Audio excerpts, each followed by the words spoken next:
Does anybody have questions before we get rolling into the new stuff? Again, it's okay if you don't. That's fine. We can always just come circle back and hit those again next time if there's nothing new. Again, I don't think the last section that we did was so bad, but I like to start by giving you guys the option.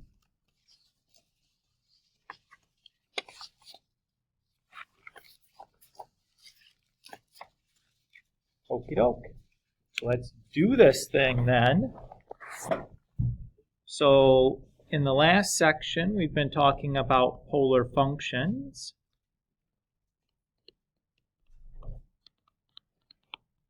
Here, we're going to kind of continue that discussion. But this time we'll talk about like features of the graphs of polar functions and types of graphs of polar functions. So one of the things that we'll be interested in when describing a polar function are things like domain and range and the types of symmetries we have and all that kind of jazz.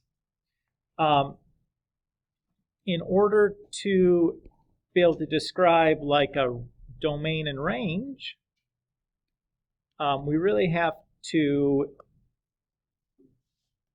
be able to describe the maximum value for something.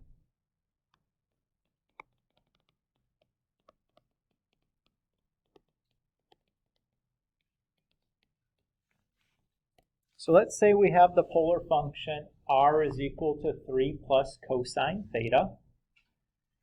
And we're interested in finding the maximum value for r. Hi. So the part of our function that really dictates the value for r is going to be this cosine theta part, right?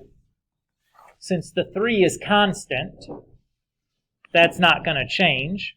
The thing that's going to control how big or small r is going to be the value of that cosine theta part. Everybody okay with that idea? Okay. So we know quite a bit about cosine theta. We spent most of first semester studying these trig functions. Do you remember what the range is for cosine theta?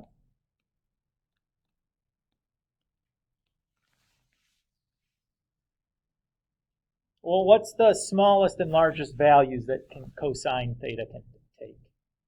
Ben?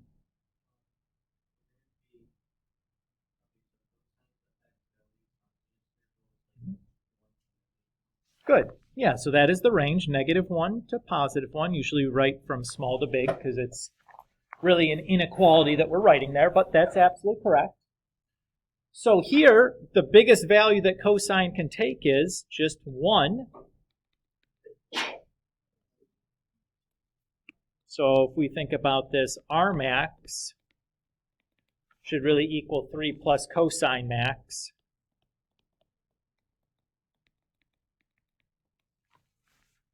So it would be 4.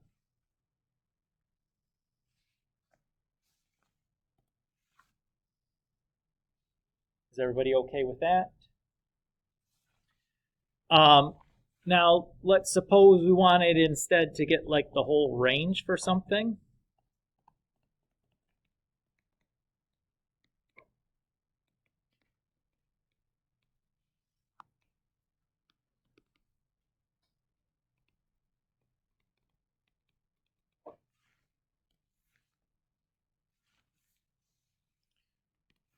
So once again, if I look at my polar function here, the piece that's really controlling the value for r is the sine theta part, since everything else is constant. If we think back to first semester, what is the range for sine?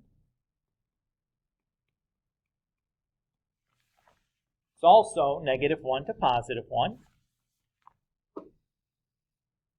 So if I want the range, I'm going to need the r min and the r max. The r minimum is going to be 4 minus 3 sine theta max. Now, it's flipped min and max here. Why did I flip min and max? Because we're subtracting. Yeah. Yep. So that's all that's going on there. So 4 minus 3 times 1, which is just 1. And then R max is going to be 4 minus 3 sine theta min, or 4 minus 3 times negative 1, or 7.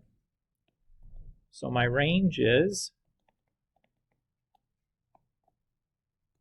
1 to 7.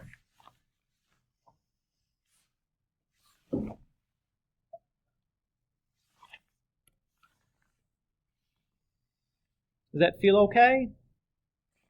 Again, fairly easy, right? The trickiest part was remembering, or was the observation that sine or cosine was going to be the controlling factor for R, and then remembering what the range is for those functions. But once we have that, it's pretty easy to plug that in to figure out the minimum and maximum values. So we can use that to compute ranges. The domain is trivial because in the polar functions, the theta is typically inside of a trig function. So just whatever the domain for the trig function becomes the domain for the polar function. So in these cases, the domain for sine is all real numbers. So the domain for this polar function is also all real numbers. Similarly, the previous one, the domain for cosine is all real numbers, so the domain for that polar function would be all real numbers. The domain is more often than not pretty trivial because it just translates directly from whatever the trig function's domain was. Is that okay? Okay. So let's talk about symmetries then. So there's 3 types of symmetries. There's x-axis symmetry, y-axis symmetry, and then alpha degree point symmetry with respect to the origin.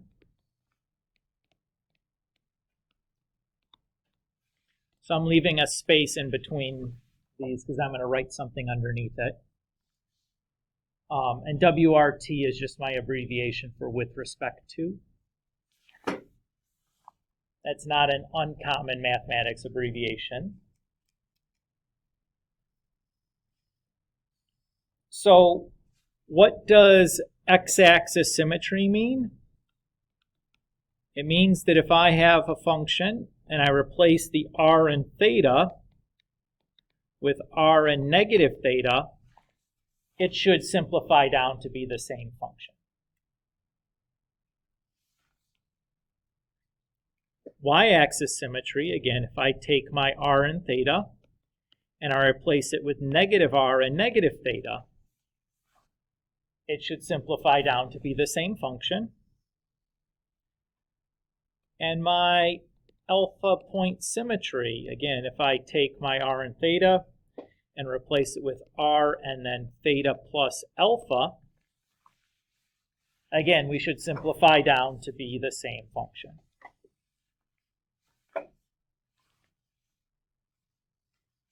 So these little rules here are going to be what we're going to use to do the proof, or to prove something has a given symmetry. We'll look at the graph and kind of verify that visually in a moment. But let's look at an example here doing this algebraically.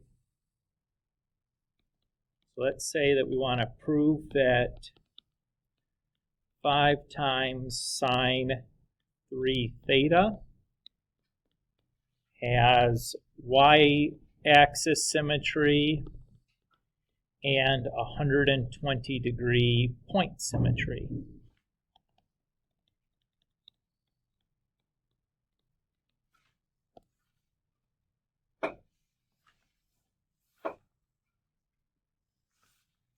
So I'm just going to do this one at a time. So I'm going to do prove one of the symmetries, and then I'll start back over and prove the other symmetry. Doesn't matter which one you start with, just because of the order they're listed. I'm going to start with the y-axis symmetry first. So to do this, I'm going to take my function and plug in negative r, negative theta.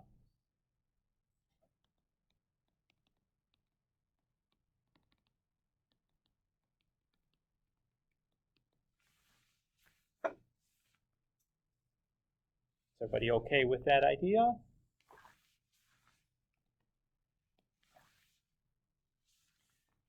Now, negative theta times 3 just becomes negative 3 theta.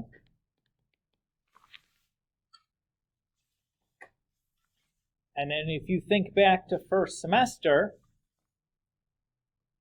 we have one of our odd-even identities that says that sine of negative theta is negative sine theta. So that's what I'm going to use here to move that negative sign inside the sine function to a negative sign outside the sine function. And then if I divide both sides by negative 1,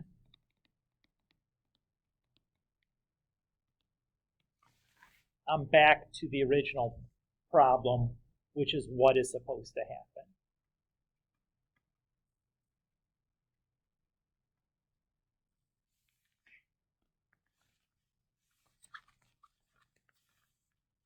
Is that okay?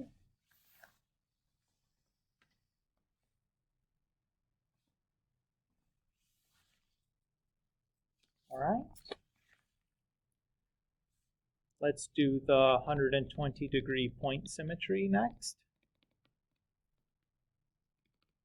So to do that, I have to substitute in r and then theta plus alpha. Well, I guess let's write 120 here since alpha is.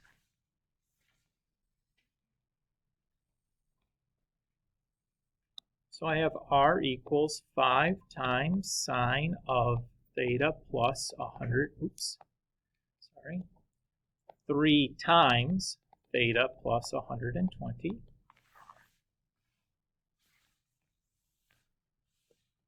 Everybody okay with that? Let's distribute that 3 through. So that's going to become 3 theta plus 360.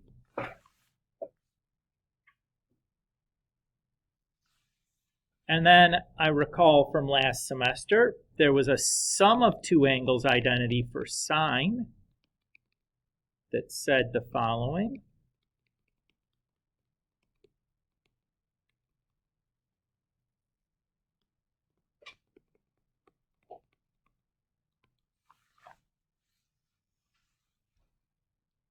So I'm going to use that now.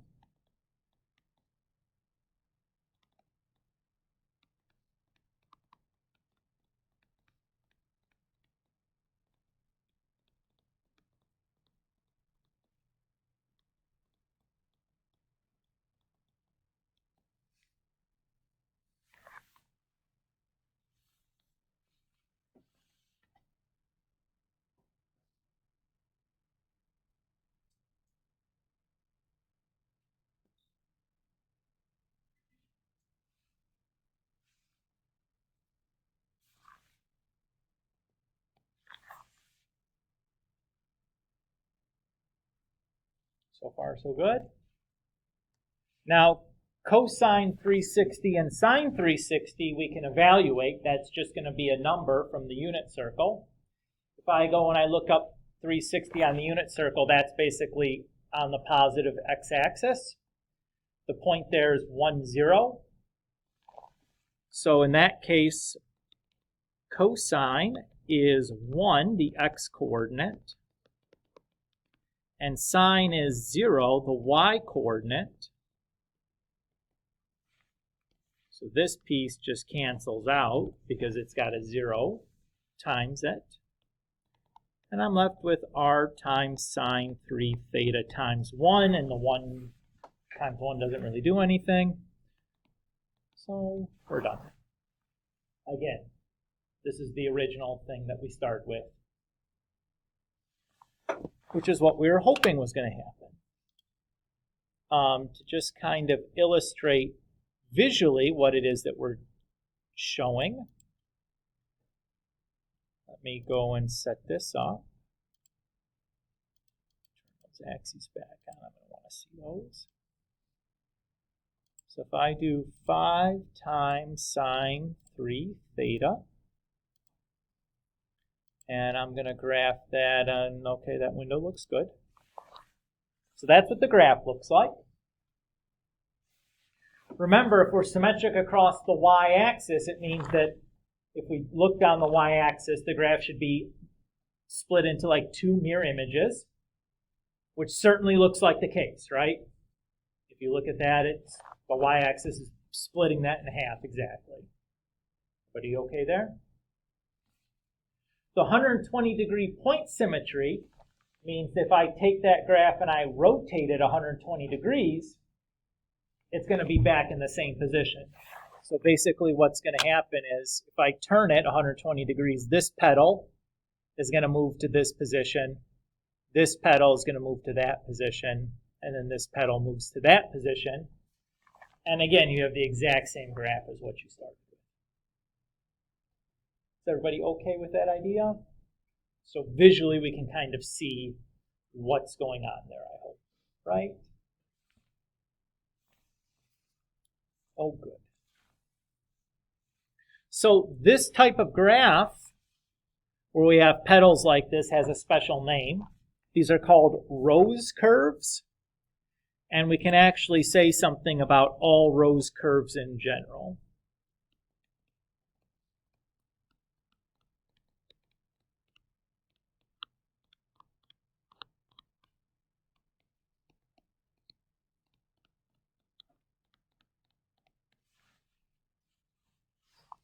So this first type of polar graph we're going to look at is called a rose curve. The standard form for a rose curve graph is going to be something like a times cosine n theta, or a times sine n theta, where n is an integer and n greater than 1.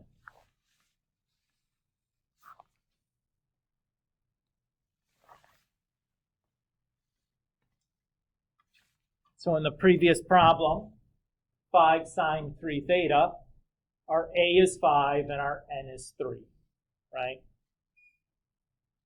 Everybody's cool? Okay. The domain for all rose curves, since they involve sine or cosines, is just going to be all real numbers.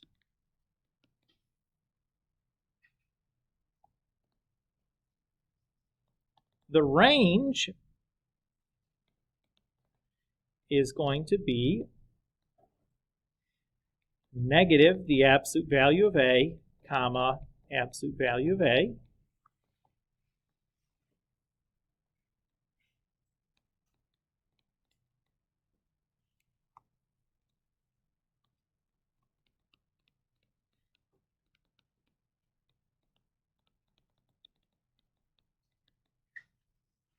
So the maximum value of r then obviously is going to be the absolute value of a.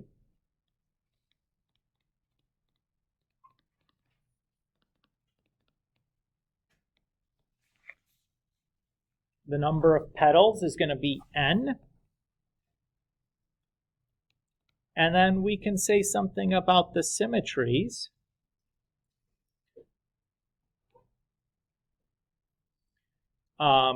Here our alpha is going to be 360 divided by n. If n is even, we have x-axis, y-axis, and alpha point symmetries.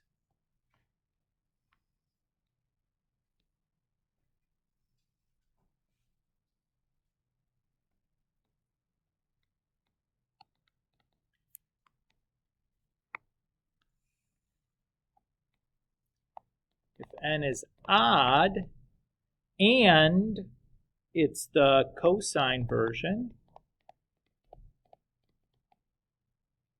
We have x and alpha point symmetries.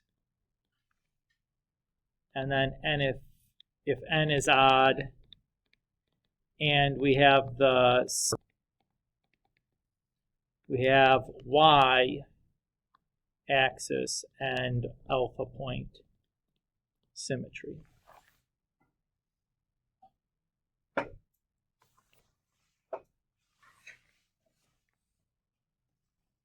So these are just talking about all Rose curves.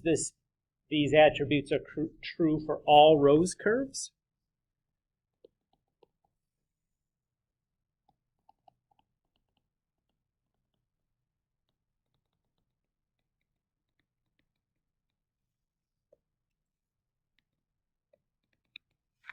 So if we have, say, if we're asked to analyze the graph of r equals -6 cosine 5 theta, first thing we observe is that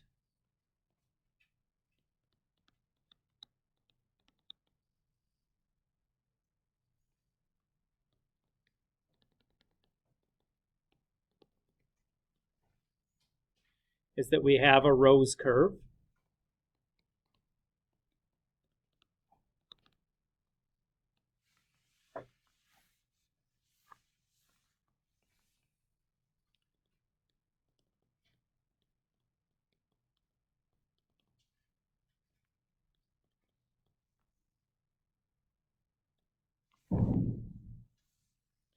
With these values.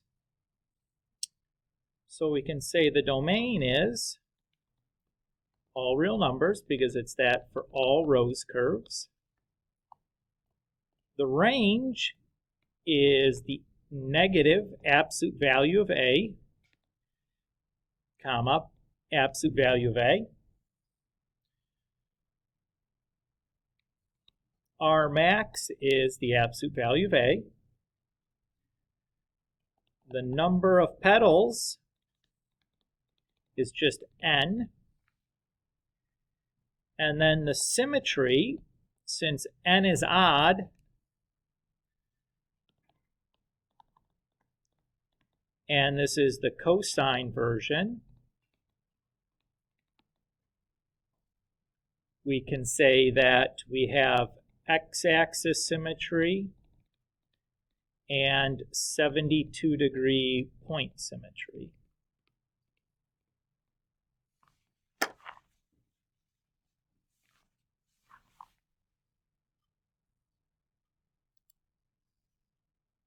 So again, just to kind of illustrate what it is that you're describing, let's graph this thing just so we can all see a nice picture of it. So -6 cosine 5 theta. So here is my Rose curve. So it's a 5-petal flower. Again, it's symmetric across the x-axis because if we reflect it across the x-axis, you get the exact same image, top and bottom. The 72-point degree symmetry is because when I rotate 72 degrees, this petal moves to this petal, and then that one moves to that one, and that one moves to that one, and that one moves there, and you get the exact same image. Does that feel okay with you guys? Just in terms of what you're looking at and what these symmetries are really saying?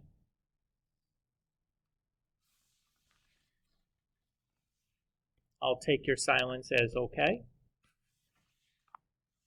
The second type of polar graph is called a Limazon curve.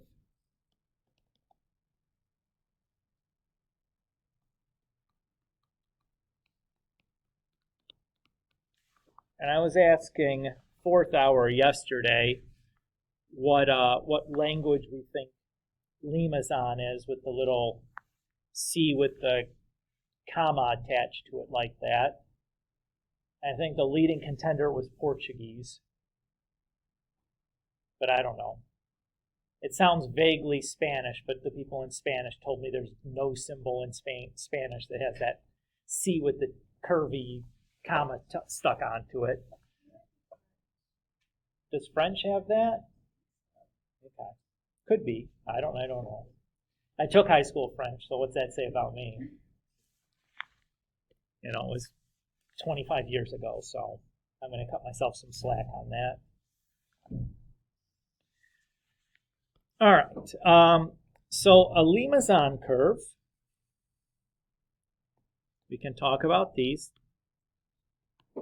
The standard form is going to be A plus or minus B cosine theta, or A plus or minus B sine theta. But in both cases, we're talking about A and B's that are positive.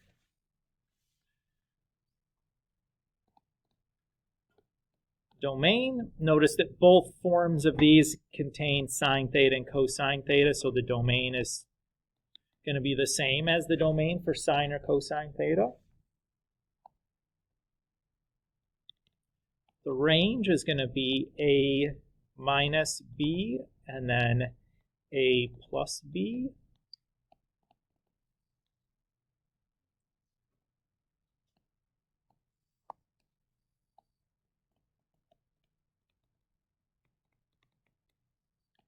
The R max is going to be A plus B. And then there are 4 types of Limazon curves. And they all depend on the ratio of A to B. So there are inner loop curves.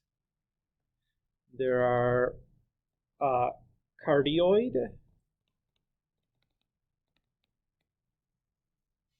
There are dimpled. Again, I'm leaving space under these because I'm going to write stuff under them. And then convex.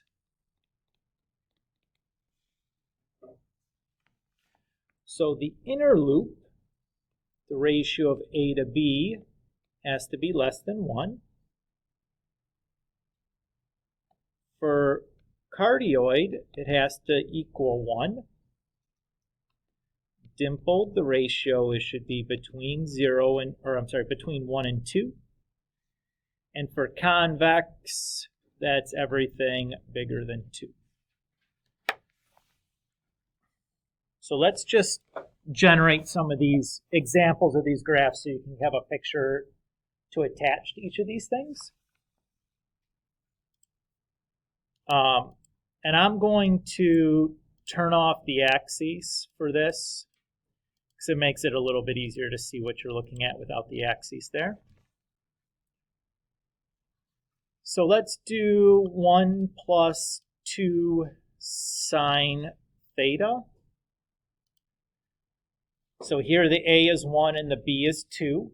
So 1 over 2 is certainly less than 1. So this is going to be an inner loop graph.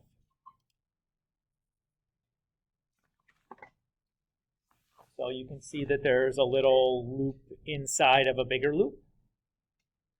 So that's what we mean by an inner loop. So if A is 2 and B is 2, 2 over 2 is 1, so this should be a cardioid. Let me make it a little bigger. Be maybe a little easier to see it. So there's an example of a cardioid. It kind of looks like a heart or a butt print, you know, whatever you're thinking there. But the key is that it has this little feature here called a cusp, where you have like 2 things that are kind of coming in at a curve, meeting at a point like that. If you take calculus next year, you'll learn about why cusps are significant. To get a dimpled, let's turn the A to be 3 and the B to be 2. So 3 over 2 is 1.5. That's between 1 and 2.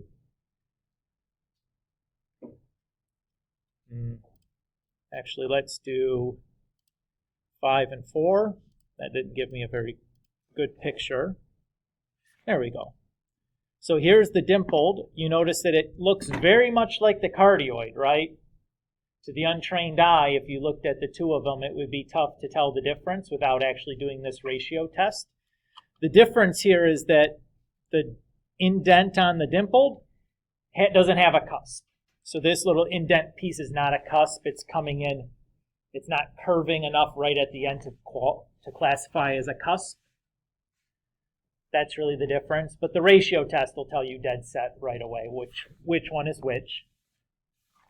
Hard to tell visually what the difference is, though. And the last one, convex. So let's just make that 3 and 1.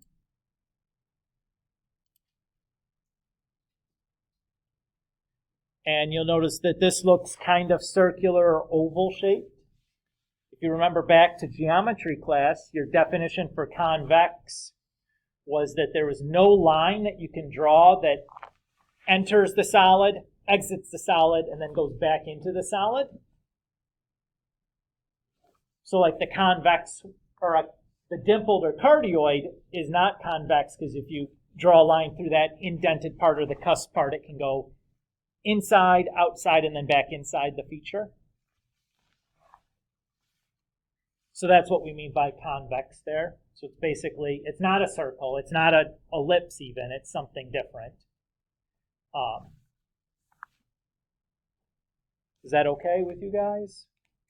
Okay. So that's what those shapes are. And the last thing we should talk about here are the symmetries involved. So there are two situations. You have your x-axis symmetry.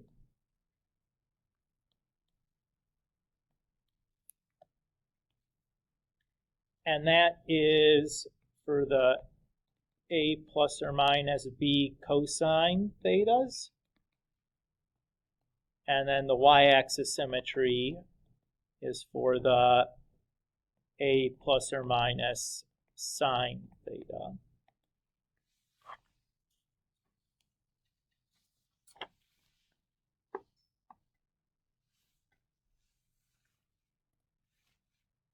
So that's nice, and then it's just like cosine goes with x, sine goes with y. Nothing else to check. Those are the only two possibilities, which is cool. Let's do one more example, and then we'll be Audi 3000. How's that sound? I know I'm excited too. So here we'll analyze the graph r equals 4 minus 3 sine theta.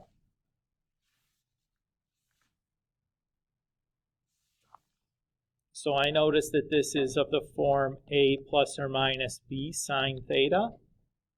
So it is a Limazon curve.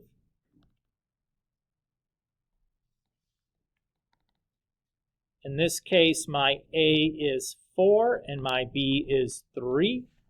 Remember that b value is always positive. The subtraction symbol there is part of the form for our Limazon, right? Because we have a plus or minus b.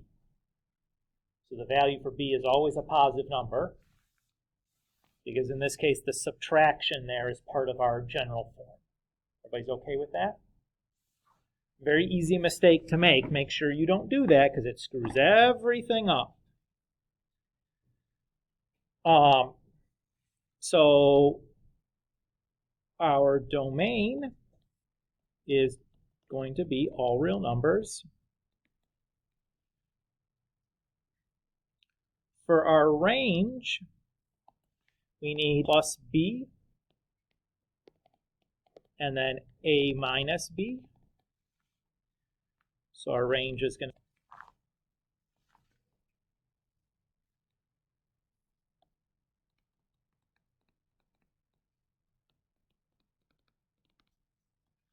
And obviously then our R max is going to be 7.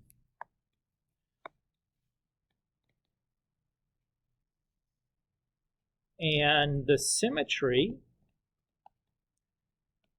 since this is the sine version, we know that this is the y-axis symmetry.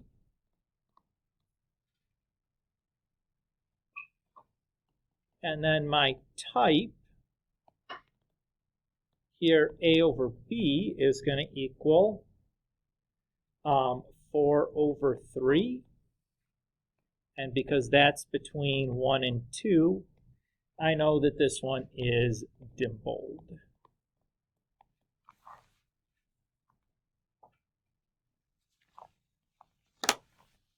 And just to kind of confirm that visually, we could graph this if we'd like.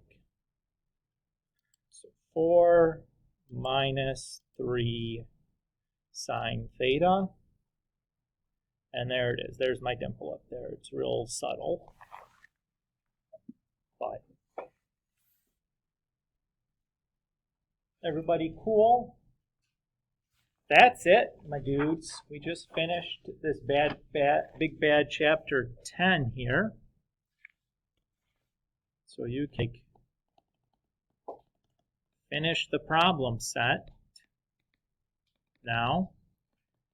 I think that means going, I think the last problem set ended at 62, so we'll go 63 to the end. That's to 96 there. Some of those you've already started, I assume, from last time's homework, but some of the directions you couldn't finish because I think some of them asked for the type also, which we weren't ready to do yet. In addition to whatever else it had asked for in that section. Cool? Okay. Since we're done